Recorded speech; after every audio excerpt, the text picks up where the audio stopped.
Hey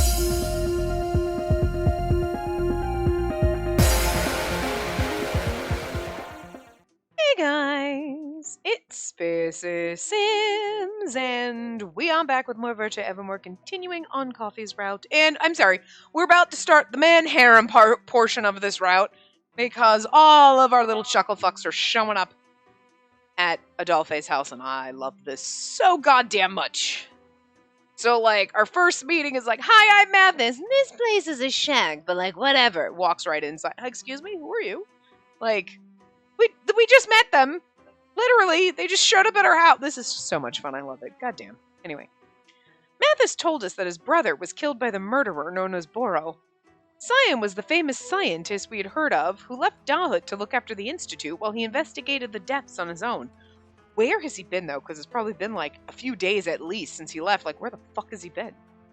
It seems Cyan put in a work order with Eve and Hugo at Karun to investigate the deaths and guard him while he was outside. Nobody even knows who Cyan is or what he looks like, but he wants bodyguards. It's a very Cyan thing to do. Boro apparently either stole or destroyed the bodies that were to be taken to the Institute and autopsied. They then chose Adolphe's home to act as a base of operations, since its secluded location kept it relatively safe. The royal family issued a gag order about the deaths and suspended the Corps? Not just the Corps, but all the citizens. I was surprised they even sent soldiers to Mathis's to give him a stern warning. I thought they were only restricting information about Boro and the incident with the Royal Guard. Yes. Mathis, who seemed to be very shy, responded in a shaking voice. They said the public's not to be involved in any case, including the strange deaths or any other related incident. There have been cases of missing prostitutes in Cheetahs and Cohen, but they told me not to investigate or even discuss it.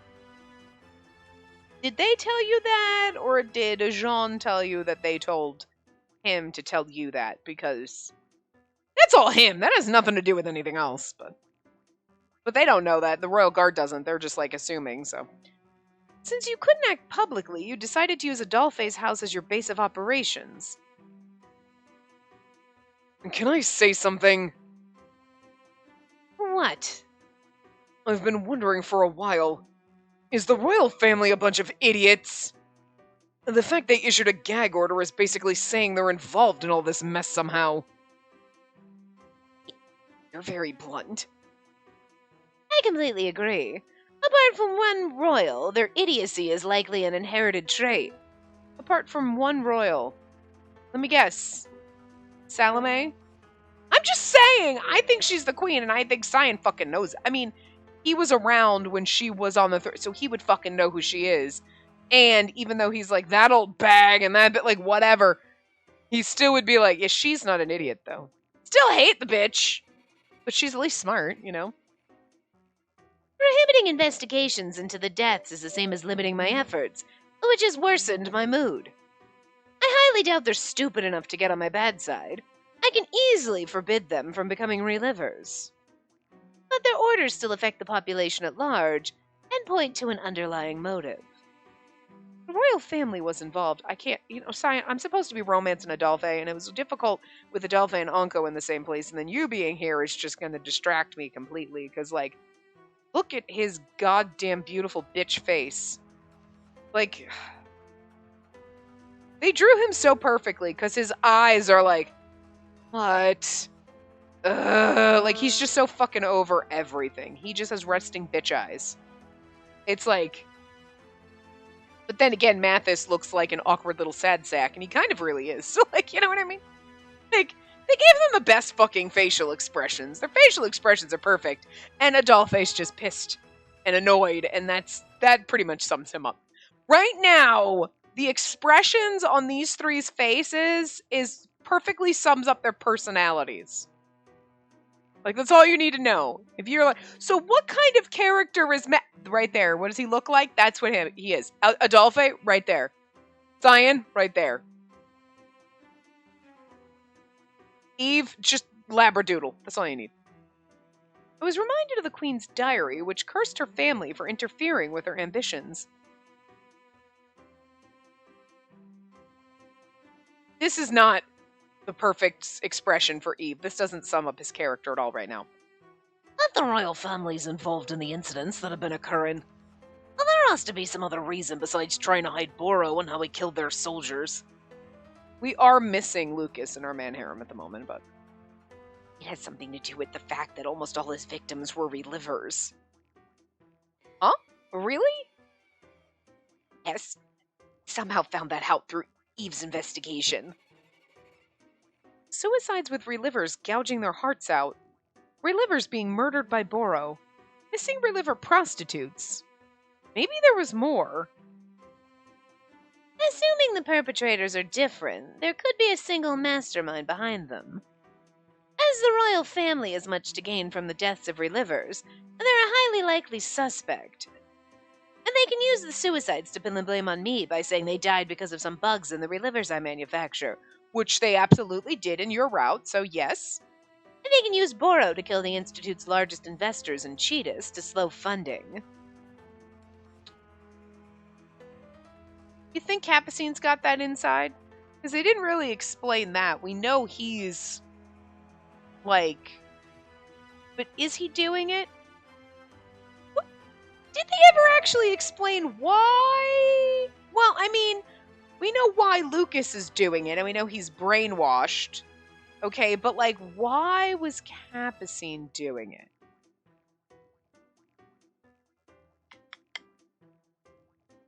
I can't remember if they gave us a reason and I just forgot it. I feel like they should have, but I probably forgot.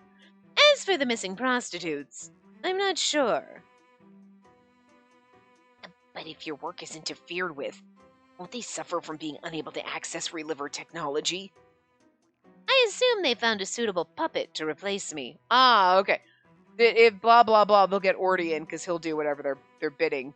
Well, like right now, their suitable puppet in Cyan's route was Dahut, but Dahut's not like in their pocket. It's just they would have put him in charge because he's nice to them and he's like, all right, whatever, I can do whatever I want.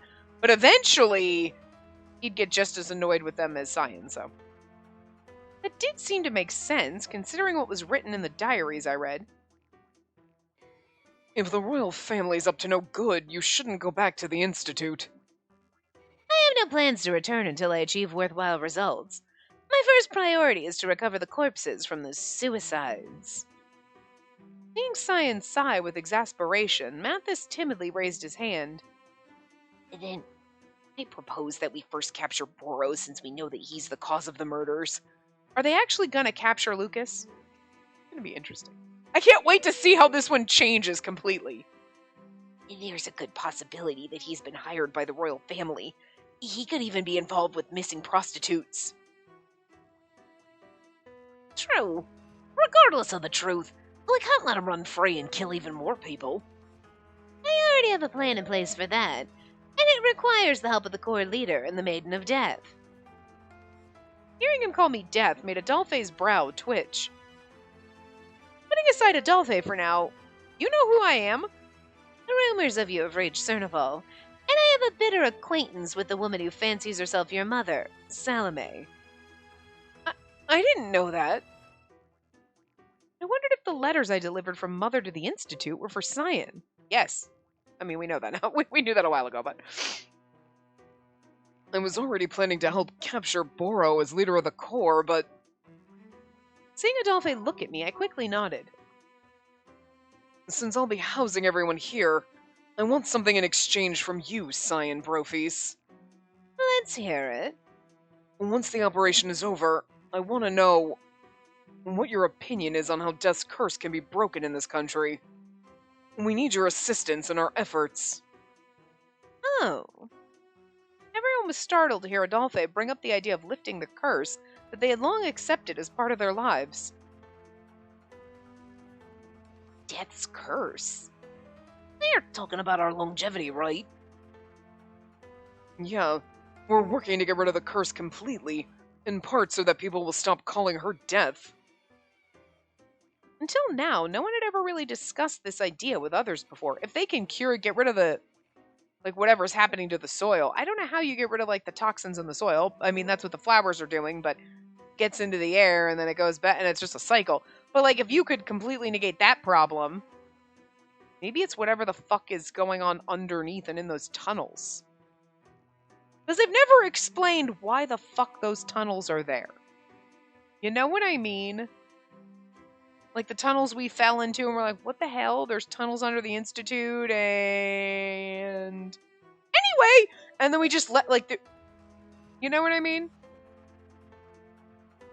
And if the royal family is the cause of, like, do you, like, they're, like, leaching poison into, like, underneath the ground somehow? Like, whatever, maybe. Who knows? But anyway. Even if it's something that, like, oh, you could get rid of and stop, I would no longer be death because I wouldn't be absorbing the toxins and then poofing them out like a flower because there wouldn't be any reason, and all, like, the lycrases would turn red again, and you know what I mean? So, like, yeah. Until now, no one had ever really discussed the idea with others before. Even Mathis exchanged surprised glances. Cyan remained calm, without even a twitch of his brow. I see. It seems this has progressed beyond idle daydreaming. Am I correct in assuming you have some evidence to believe it's possible? I'm curious about this one, though, too, because, like, all the other ones have, like, a tragic end, as we've seen. We've gone through them in the bad ends. And then, now, once we finish this, we can do our salvation ends, which are the best endings for this game, even though questionable, because how the fuck is Lucas not going to end up dead anyway? You know, or just with his impending death looming over us when we end, and you're like, really? 'Cause I just don't see it going well, basically. Okay, so, but they're supposed to be at least, I would think salvation ends are going to be obviously better than the tragic ends. How much better? Maybe a step, maybe 5. I don't know, but does this one have, like, are we going to do, like, this, there's a horrible ending and then we get to go back and do, or does this only have one end? I mean, obviously there's a save file 1, so it doesn't mean there aren't bad endings. But, like, you know, the bad endings are usually like, oh, bad endings, they're like side endings. Does this have a tragic ending and a salvation ending as well? Or does it just have, like, one end and then you've got the little bad bits, which, you know what I mean? I don't want to scroll up and find out because I don't want to, like, accidentally see, like, things. So, anyway. Adolphe and I calmly began to explain. We told everyone that we wanted to uncover the source of the curse, that there was a good chance that the royal family was involved, and they may have assassinated the queen over it. We went on to explain how Dahut was offering us help, though once again we kept quiet about Anko's existence. When Adolphe was finished talking, Cyan broke into a grin. Very well. I can't say I've given up on the idea myself. I will tell you everything I know once we're able to successfully capture Boro. Cyan, the god who was born among mortals, hadn't forgotten his original objective to solve the mystery of the curse. As he smiled confidently, even Mathis also willingly offered their help.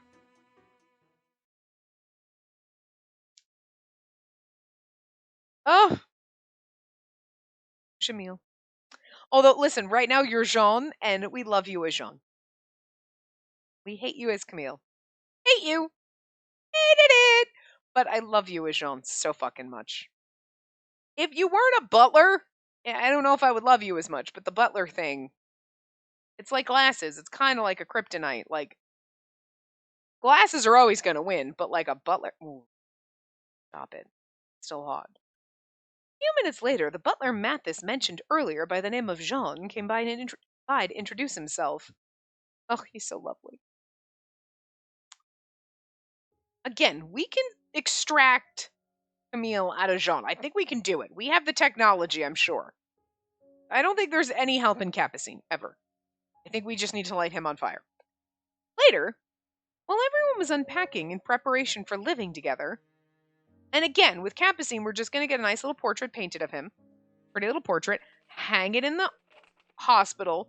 Light him on fire and be like, oh, he died tragically trying to capture Bora. Oh, yes, he was a noble man. Yes, and we're going to let everybody think he was good. Because, he did help people in the hospital. So, okay, we're just going to let them think, oh, he died trying to help. But yeah, he did. Uh-huh. He was a horrible son of a bitch. So, yeah. Just let them have their thing. And we'll put his picture up so that we can just be like, he was pretty. But he deserved to be burned at the stake, though. Totally fine. And, like, it's okay. So, like, you know what I mean? That's all you get. You get a pretty portrait hung in the hospital, and that's it. But lit on fire. And, like, Jean's gonna get a pass because we're gonna extract Camille out of him, brainwash him into thinking he's just Jean the butler, and everything will be fine. We'll be fine. Okay? But there's no personality in Capucine that's not a douche. So, you think we could download a better personality into him? Maybe? We have that technology. I know for a fact we do. Because Jean was doing that to Mathis the whole time, so. Or do we just do the picture on the wall and light him on fire? I think we should just do the picture on the wall and light him on fire. I think we should just cut our losses there. I don't think there's any help in that.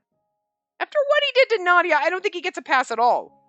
The photo on the wall is it just because he's pretty to look at. It's like, that's nice to look at, but he should still be burned at the stake, okay? So, that's as far as I'm willing to go for you, buddy.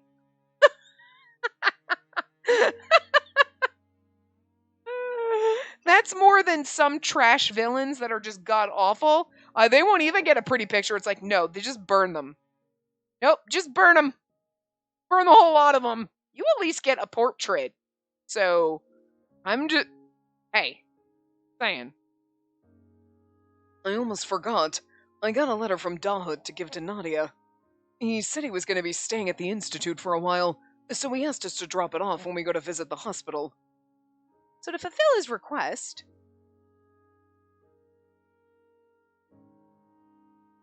Lucas, what a relief. You can stand up now?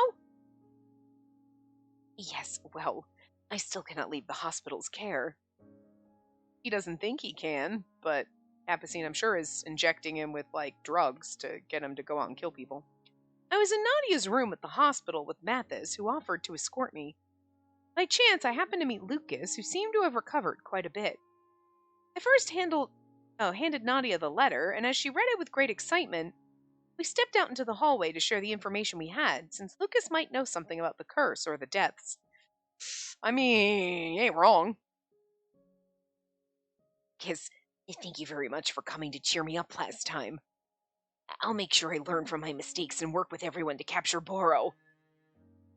Capture? What do you mean? Well, it seemed that Mathis met Lucas here at the hospital after even the others first encountered Boro. He appreciated Lucas's encouragement and since then had admired Lucas as his new student. But when Lucas heard about the situation and our plan, he gave a deep frown. Yeah, because he doesn't want to have to kill us, but... I can't believe you'll be participating in such a dangerous plan. I would have arranged to accompany you had my health allowed it. I appreciate the thought, but... Lucas, please stay focused on recovering for Nadia's sake. Oh, please focus on recovering for Nadia's sake. Wow. She's right. I will protect her, so please rest assured.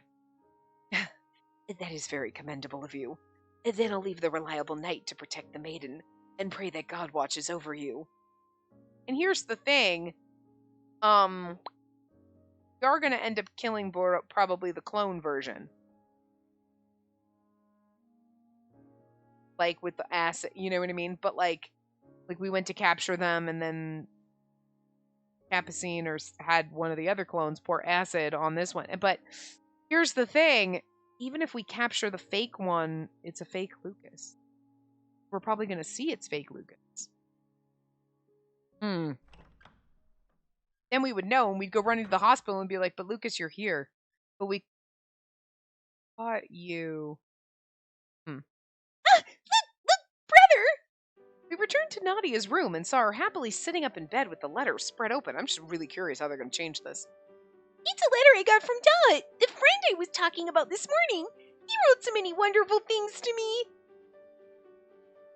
Dot, deputy director of the Institute. The researcher who had become friends with his younger sister while he was unconscious. Lucas nodded with interest, hearing Dahud's name. What did Dahud write to you about? Well, you see... Nadia carefully turned the letter back toward her, and with a smile like that of a blooming flower, she began to read it aloud. Can we just...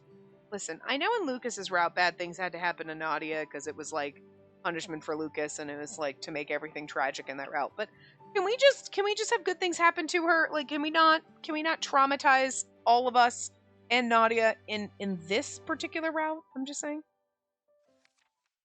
To my new friend Nadia, I'm grateful from the bottom of my heart that I was able to meet you. The future you spoke to me about moved me greatly.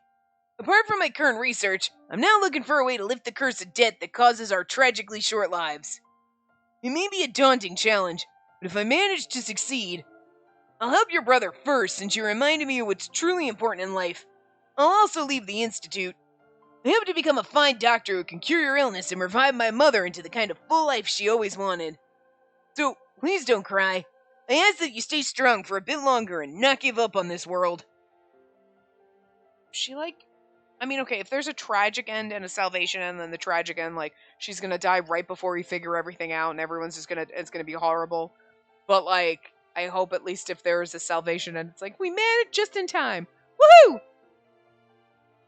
you hear that? If Dahud's able to make his dream come true, then you and I may be able to live together for longer, brother. God, I hope so. I'm the luckiest person in the world to have made such a kind friend. It was a beautiful letter with Dahud's kindness written into every word. This was Nadia's second time reading it. She was full of joy that she looked as though she could cry. Her brother's looming death might have been averted. There was no trace of sadness in her tears. I then shared with everyone that Dahud had already taken steps toward uncovering the source of the curse. That's such a wonderful letter. If this Dahud really is able to find a way to break the curse, my butler Jean will be able to live a long, happy life with his fiancée. Oh. Jean is engaged? Yes, though I haven't met her yet. I'm just hoping I can call her my sister-in-law someday. Well, we know that's never going to happen, and it's a little sad. I'm not sure if it's sad for Jean or sad for Mathis. I think I feel sad for Mathis. I tilted my head in confusion when he said sister-in-law. He shyly explained that he and Jean had known each other since childhood. They shared so many experiences, good and bad, that Mathis considered him his older brother. I mean, he kind of is. He's also your dad in a way. He created you. He's technically your older brother. Because, he is Camille. And it felt so strange. That's an understatement. The contract that Anko offered to me had changed into a very real desire. It slowly spread and transformed into hope. Seeing how things were coming together made me feel happy. Doctor who can cure Nadia. It was the same with Lucas. He read the letter again, looking at it as though it shone with Dahud's brightness. But even he says that her life should be extended. By him. How? Ever trying to save Nadia? Oh no, Lucas is blue screening. Lucas? Are you alright? Your complexion is looking pale. Worried, Mathis walked toward him to provide support, but... This bitch! To surprise... And Lucas is like, maybe I've got this all wrong, and then this bitch shows up. Ah, there you are, Lucas. It's time for your drip. I'm disappointed you've snuck out of your room. A sharp-eyed man appeared. He looks mad. Dr. Capucine, the minister of the Society of Exorcists and director of this hospital, reached Lucas first and patted his shoulder. Dr. Capucine, it's nice to see you. Same to you. It looks like you're doing well today, Nadia. It's all thanks to my new friend for giving me a boost of energy. Uh-oh. Uh-oh. Listen, it was already looming in the air, okay? It was already there looming, and I think everybody was in the back of everyone's mind, and the fear was building inside of you already. Okay, you already knew. But this is like, oh, fuck, it's going to cement it, isn't it? Because it was already there, Dahut's letter and everything, and Lucas and you being like, oh, fuck. There was this tension, and you're like, please don't, please don't, please don't. It was like a hair string. It's being pulled so tight. So you're like, please don't snap, please don't. And it snapped. It's just snapped now. That the concern is Boro's going to go after Dahut and kill him. And the tension was there. The second we were talking, and then we had the letter we were going to give Nadia from Dahut, and Lucas read it, and you were like, oh, how is this going to go, right? But then you're like, oh, Lucas maybe might be having a change of heart here because a reliver wants to save his sister, and maybe he's starting to question everything. And now we're gonna mention it in front of Dr. Kill Everybody, and it's actually Dr. Capamol in the ass. And he's gonna and oh, that's not good. Oh, that no, this just got bad, yo. Because he's not. It's not like he'd be like, I'm not worried about it. He's like, he's gonna have to be on the kill list.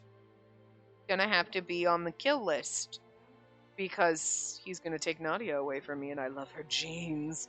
Oh, her beautiful jeans. Because this guy's a fucking freak. I love how much of a fucking freak he is, though. I gotta be honest. Like, okay, anyway. Oh no, the danger. Huh? Drip? Dr. Capucine, I thought my brother's health is improved. That is true, but he's still slightly anemic, so I've been trying to keep him in his room to rest properly. I'm putting him on, like, a drip of brainwashing medicine so he goes out and kills people. Yeah, I mean, come on. But as expected, he found his way here. And just like Eve, it seems I'm destined to have troublesome patients. Dr. Capucine shrugged, then took Lucas's frail wrist to urge him to move. As I turned toward him, my eyes met the doctor's narrow gaze. You must be the young lady Lucas told me about. I hear you've become friends with Nadia. Yes, my name is Spacey. I believe I heard you mention Eve's name just now. He's a dear friend of mine. Thank you very much for taking good care of him. You're very polite. I would expect no less from a former student of Lucas's. I would like to take this opportunity to know you better. Yes, of course. Oh! Lucas is like, don't you touch her. I love the fact that every single fucking person is in love with me. Okay? All of them. Just fucking... Seriously, I don't... They all have a death wish. Because I am death and they're literally wishing for me. I mean, that's not... I mean, seriously? Fucking A, even Capucine is trying to get all up in my shit. But mostly when he figures out my genes and that they're weird, and then he wants to get all up in my DNA sequence. Which is not a phrase that I ever thought I'd fucking say, and not an innuendo at all. That's not, he literally wants to get all up in my DNA. Like, that's a new way of, is that what the cool kids are called? No, Capucine is just that fucked up. Like, I don't know, like, he's not after me, he's after my jeans. And I don't mean my pants. You know what I mean? Like, he wants to get in my jeans, and I don't mean jeans as in the pants you wear. Like, he wants to get in my pants. He wants to get in my actual genetics, which is just, again, it sounds like you're making innuendos, but it's really not. I'm being quite literal. The man's a fucking freak. And, like, Lucas is not having any of it right now. His eyelashes are, like, 82 miles long. Jesus. Please wait, Dr. Capucine.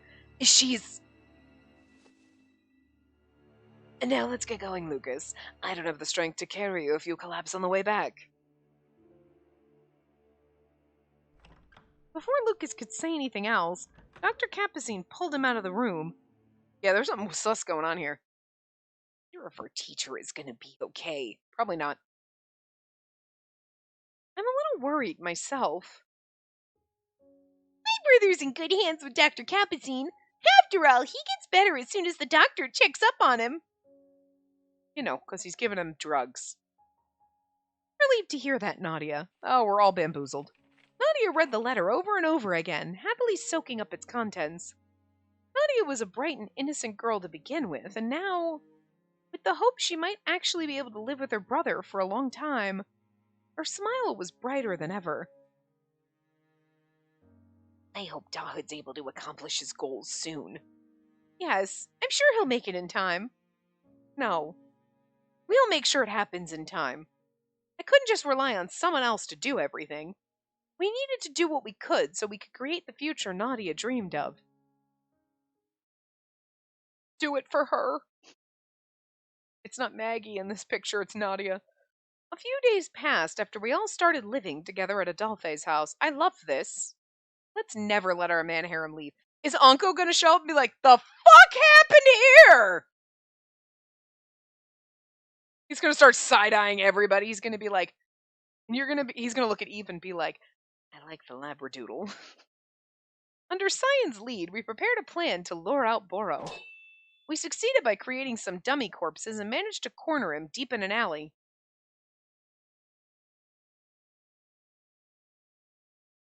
Okay, this is that first CG that we had fighting Boro. Okay. Adolphe the others.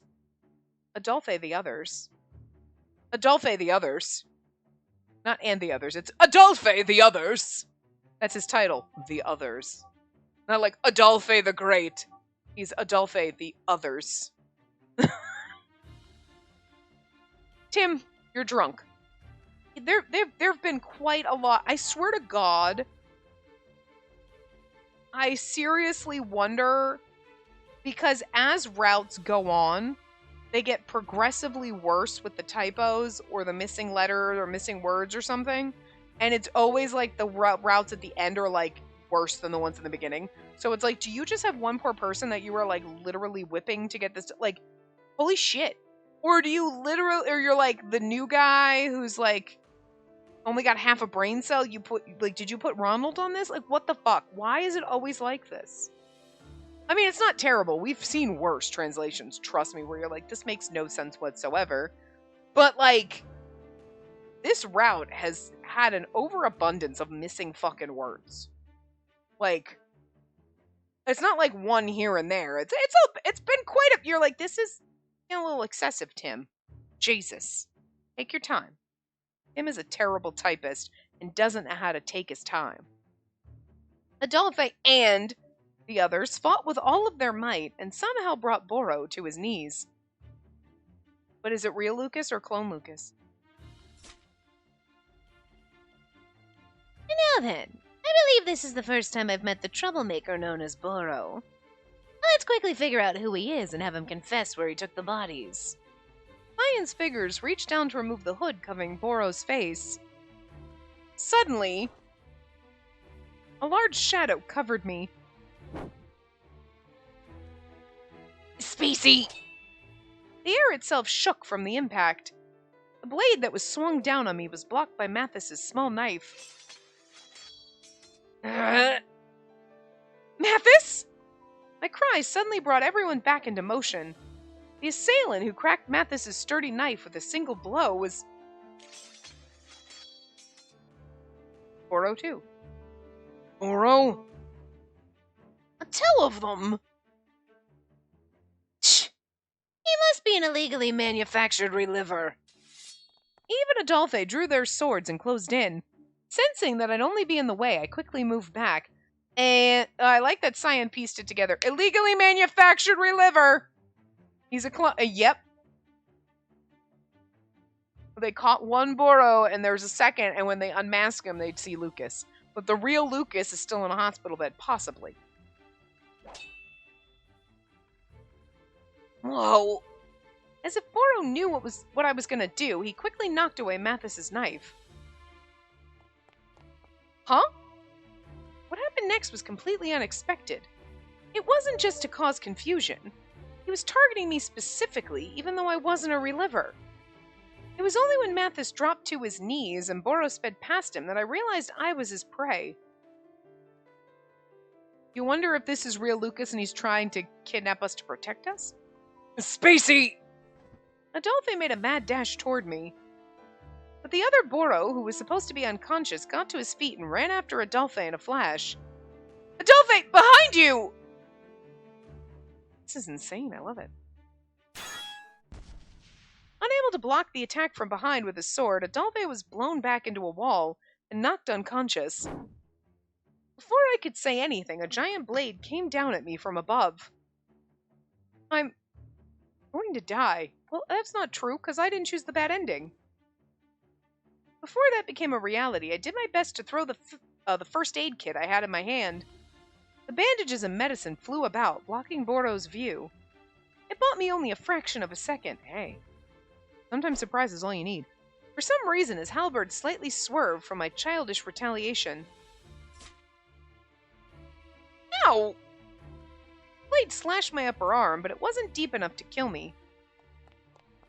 Boro! Mathis positioned his knife and stabbed it deep into Boro's stomach. Gotta go for the jugular.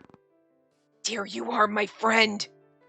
If you receive 100 times as a reliver, even if you revive 100 times as a reliver, I'll kill you every single time! His deceptively frail appearance didn't match the immense strength he displayed, and we know why. Got a serial killer in there, probably. Mathis's voice was a low growl as he faced off against his brother's killer. I ignored the sharp pain in my arm so that I could help Mathis push the knife deeper into Boro's stomach. Boro groaned in pain, trying to grab Mathis's wrist in an attempt to remove the knife. But before he could, white falling stars rained down from the night sky. As they approached, they took the shape of arrows, but Boro swatted them all out of the air. Using the opportunity,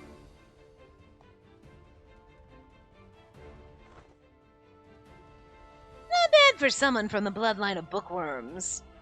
I commend you for extracting his flesh and blood. I'd usually leave you to your fate, but I'll help you just this once. You too, Spacey. I thought you were the quiet type, but you're pretty spirited. Nice work. Cyan. Eve? Before I knew it, Cyan took Mathis, who had the bloody knife in his hand, while Eve carried me in his arms and moved us away from Boro. Capturing him alive would be ideal, but I suppose that is impossible. Move, Karoon! Got it! We got his DNA, though. Eve and Cyan spread out and went into different alleys with us in their arms. Wait, Eve, we can't leave Adolphe there alone! Well, don't worry. I don't know why, but it's you Boro's after. He won't attack Adolphe if you're its target. Behind you! Bird, you've been sitting so calmly and nicely. Why are you now trying to rip down my shirt and jam your dagger toes into my chest? Eve held his breath and crouched low. The next moment, a halberd came hurtling above us and destroyed the wall to the side. See, he's after us. Boro that came after us was the one Mathis injured with his knife. He moved quickly as if he wasn't injured, mercilessly closing in on us. Ugh, he's fast. This reminds me of when the old boss chased after me when I tried to escape training. This is no time to be talking! He has his weapon again and he's coming straight for us! Whoa! The blow destroyed everything in its path. Eve somehow evaded the attacks, using my words as a guide, but that had its limits. A new source of despair descended upon us. Another man with the same appearance showed up to block the way. Good God. Huh? A third one? The unexpected appearance of another Boro totally caught Eve off guard. Sorry. You'd better make a run for it. Eve forcefully shoved me down another path just before sustaining an attack that drew blood from his arm. Eve! His expression was suddenly tense. He drew his sword and motioned for me to escape as his face grew paler from the loss of blood. I was only a burden to Eve. He probably only had enough strength left to stop them from coming after me. Please, stay alive! I gritted my teeth with frustration and ran through a narrow path, hoping that they wouldn't be able to get through. You know they're gonna have another one, right?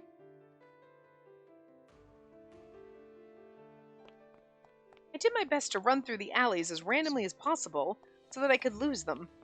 I ran and ran to the point that I felt like my lungs would burst. I finally had to stop and catch my breath. I found myself in a quiet, open road. By the time I realized where I was and tried to turn back, it was too late. Finding me in an open area, the burrow I expected was the real one came down from above and landed in front of me. More than fear, I was gripped by a sense of hopelessness. There had to be some way to escape. Here's the thing. So, like, burrow being after us, if that's what Capucine's doing, Capucine only would have had us captured if he knew what was in our blood, if he had seen our genes and whatever, right? But he's never taken a blood sample from us, and how does he know? You know? I couldn't die now after everything the others had done, and the only other reason would be if Lucas was actually coming after us to try to, like, protect us, save us, kidnap us type of a thing, in a weird way. Like a protect napping. Save napping. We've been save napped a lot in other games. Eye itches so bad. Boro lowered his weapon and slowly walked toward me. Just as he extended his arm toward me... Uncle? Yep. Here come the leaves. She is very dear to me. Don't you lay a bloody finger on her. In the next moment, pale hands covered Boro's face. Boro flinched instinctively from the coldness of the hands. But that only lasted a second before he quickly swung his halberd and cut off the hands that were covering his face. Anko's little face, like, I'll grow them back, like a fucking starfish. The attack was meaningless. Anko grinned eerily without showing any pain whatsoever. A sudden gurgling sound could be heard, and immediately new hands were born. Kind of terrifying. I love the pose on this Boro sprite, like, perplexing. I mean, I know this is like Lucas's perplex, but it's just so funny here. Boro shouted for the first time at the unrealistic sight. As he jumped back, Anko pulled me behind him. You monster! And don't you dare go near my angel! He roared a warning and pointed his halberd. Yeah, so it's probably the real Lucas. That voice! It can't be.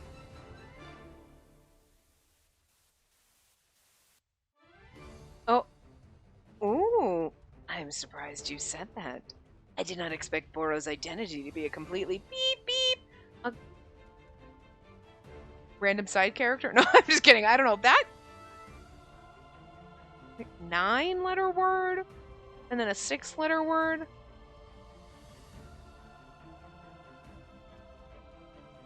I was going to say insignificant human, but I don't think that fits. No. To be a completely... I suppose this means you're a similar existence to him. Similar existence to...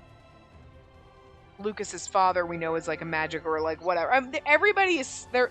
For some reason, all of our boyfriends are special in some fucking way. You know what I mean? Cyan being a god, like literally a god and a genius. I mean, he's not really a god, but you know what I mean in this sense of the word. But he's the only person here that's actually like whatever. Eve has the genetics of the drifter, right? Lucas has some kind of weird-ass super strength. Mathis isn't even a real boy. Like, he's completely manufactured. And, like, Adolphe we don't really know, but he's immune to the curse, so he's probably somehow special. Unko and Adolphe are the same fucking person here. So, like, you know what I mean? But facing an unfamiliar adversary makes things more difficult. And now is the time to use my special power. Unko reached into his robe as Boro positioned his halberd. They glowered at each other with ferocity. Well, you can't tell when one's wearing a hood. One was a monster with superhuman strength, and the other was a monster who defied death. but the clash never happened. One of them quickly evaded an arrow from above, and the other remained still as the arrow pierced his body. Another attacker had arrived on the scene. Under the beautiful starry sky, a shadowy figure looked down at us from the rooftop. I haven't seen you in a while. To think you were up to something so dangerous. It seems Spacey and Adelphi will need to be punished. But first, I'll need to do something about the naughty one there. Mother? I didn't expect her to come out like a ninja. There was no way I'd mistake her. The person was indeed my foster mother. This is kind of fun. She pulled back another arrow with the glistening purple tip. He still had his wound on his stomach and was now up against the Watchman of Death and a siege of arrows from above. Judging that he was at a disadvantage, Boro leapt into the darkness and disappeared. I'm saved? My strength quickly left me as I fell to my knees. The wound that Boro inflicted on me was rather deep.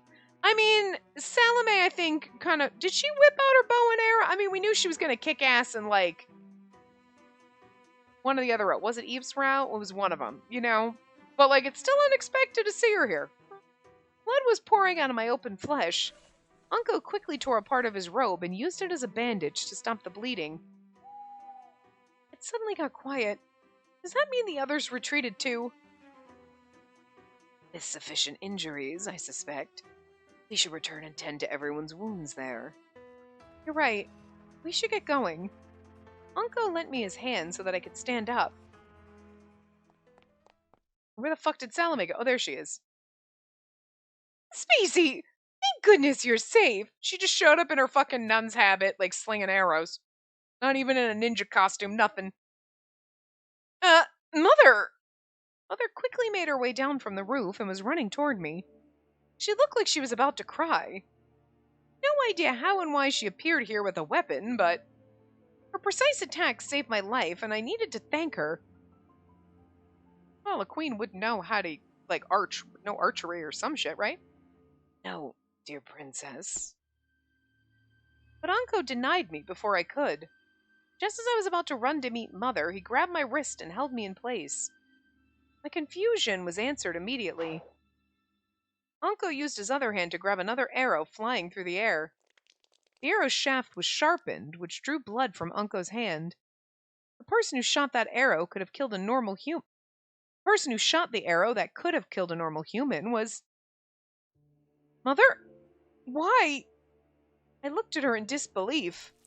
Anko's palm quickly began to heal as soon as he tossed the arrow aside. Mother's disappointed expression was visible, even from a distance.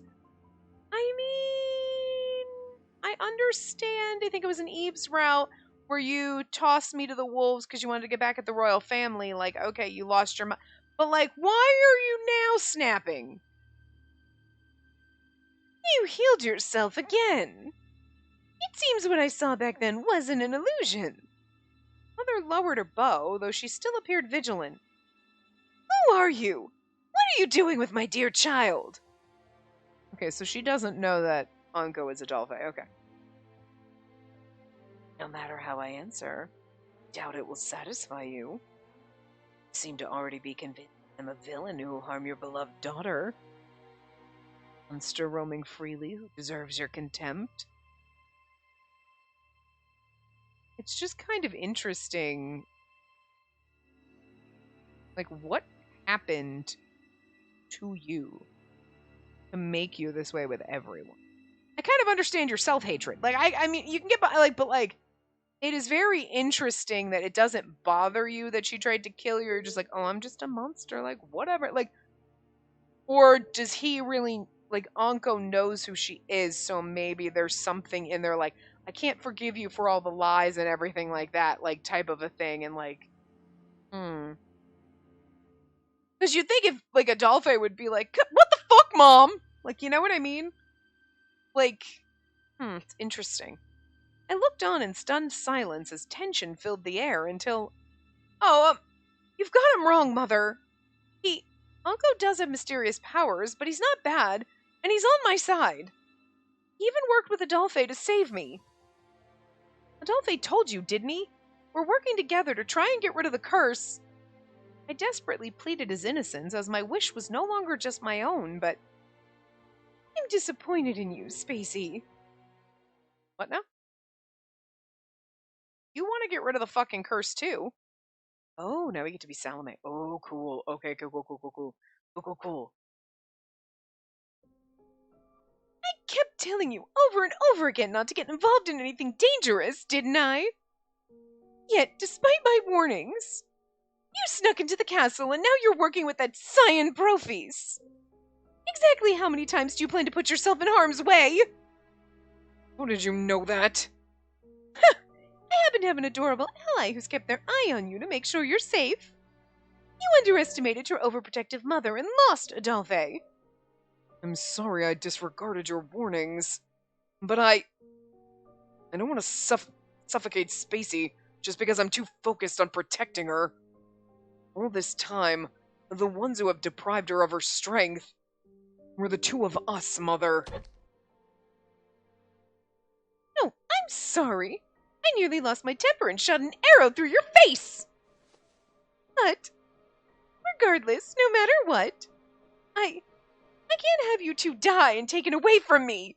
Yeah, she definitely sounds like she's, like, Catherine, and, like, she had her husband and child taken away from her, everything was taken away, she hates the royal family so much, and that's why she's super fucking overprotective, because, one, she was originally going to turn us over to Cyan for science experimentation, and then she's like, wait, no, I can't, I have to protect them, and then she's just become, like, psychotically overprotective?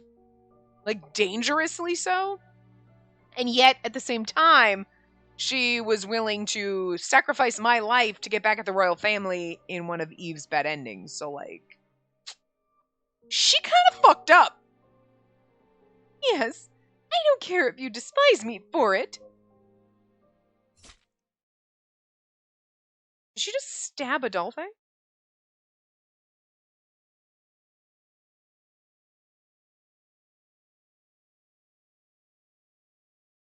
So that he wouldn't get hurt?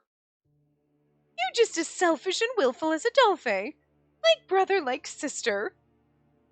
Mother, what did you do with Adolphe? No need to worry about Adolphe. I have him chained up at the moment, but we can go visit him soon. Yes, she's lost her fucking marbles. I think you both need a time out in the storage room until you've settled down. I was frozen with fear and couldn't breathe. Who was this person? Mother, please calm down. Nothing will change, even if we both go back to the orphanage. Since Boro escaped, we need to set up a new plan or more victims will... That's not your responsibility. Handling criminals and conducting investigations are the duties of the Royal Guard. The Royal Family issued a gag order. That means to stay quiet. So you be a good girl and listen to what they say. You know, for someone who hates the Royal Family, I'm shocked you're saying this. My ear itches so bad, like deep in my ear canal. Oh, God. My loving foster mother. I had never heard her speak in such a cold and ruthless tone before. Mother, I understood well enough that she was worried about me, but I sensed something else in her voice, something frightening that I couldn't understand. Thank God we have Anko here. You're wrong. Your objective is not solely to protect her. What? Mother's expression twitched when Anko spoke. What are you saying? You're still not aware? You were trying to convince her with your argument that you were looking at me the entire time. It was only to make sure you wouldn't do anything to harm her. All the more reason you should have spoken to me before preaching to her. The reason you did not do so is obvious. You're treating her as your hostage and implying a threat of danger to ensure my cooperation. Huh? Mother's expression changed immediately at Unko's low voice. Don't say something so outlandish! What would I even gain from... I saw the curiosity in your eyes when you witnessed my immortality. I've seen many with your eyes before. Mother was too stunned to respond. It's a pity. Of all people, I had hoped you would not look at me that way. Because Now, see, that's an Adolphe thing to say. Because she, like, Salome knows that he might be immune to the curse or whatever, but she doesn't know he's immortal. I would guess then. And, like, now he's there, and now she's seen his immortality, and he's like, you of all people, you were my mother, you're supposed to love me. You know what I mean? Like, that, you know what I'm saying? Like, if you were Uncalfe over here, okay, and now your mother found out you were immortal, but she doesn't know who you are, and then she looked at you with these, you know what I mean? You'd be like, man, I'm disappointed. You of all people, I would have expected to not treat me like a lab rat, like, ooh, I can use you. You know what I mean? Unco's expression showed intense sorrow. That's a very Adolphe thing. I'm just saying, come on. He wouldn't care. If Anko had no relation to Salome at all, he wouldn't care how she looked at him. He'd be like, ugh, you disgust me like everyone else, maybe. But the sorrow and the pain and the fact that he looked so distraught when he thought Eve was dead in that one, like, Lucas ending. Like, I'm just saying, that's very Adolphe things. That's still Adolphe deep down inside. No question. Instead of tears, a small object fell from his robe. Suddenly, white smoke began to spread at his feet. What? Smoke immediately clouded my vision, obstructing her view. It seemed Anko could see clearly because he appeared beside me in the next instant. Let us go, dear princess. Your mother needs some time to herself. I looked in the direction where I thought Mother might be. Wait! Don't go!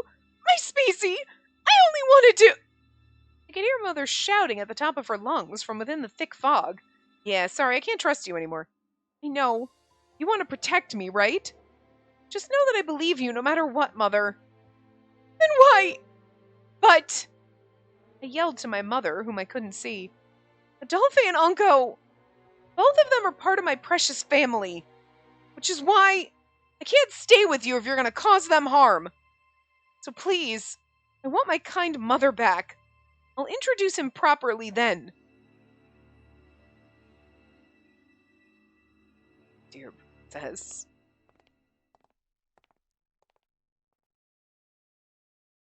With Anko as my guide, we silently departed the area.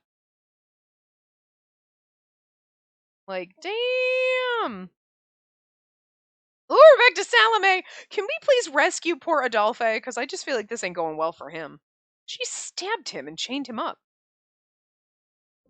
The Spacey was gone by the time the smoke cleared. I wasn't fast enough to go after them. And that didn't mean I had to give up. I had given up. Doesn't mean I had... But that didn't mean I had given up, damn.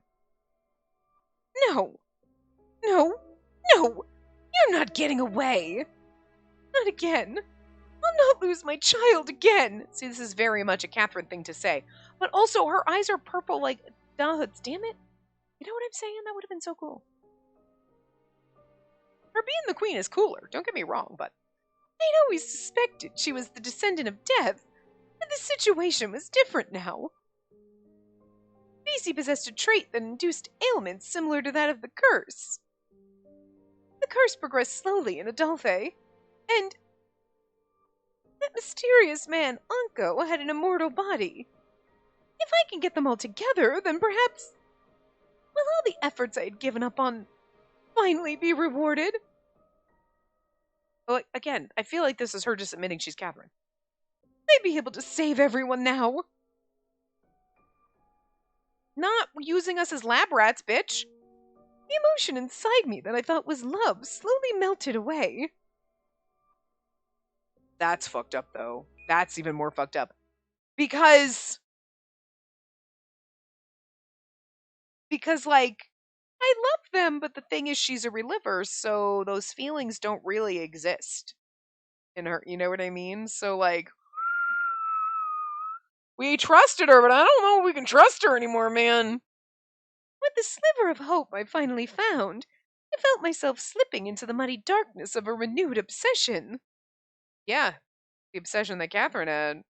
I don't think that's going to come as a shock when they pull that out and they tell you. Like, I feel like at this point you should have been like, oh my god, wait. You know what I mean?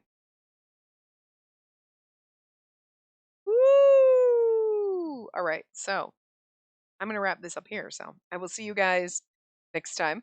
Remember to give the video a big thumbs up and subscribe to see more.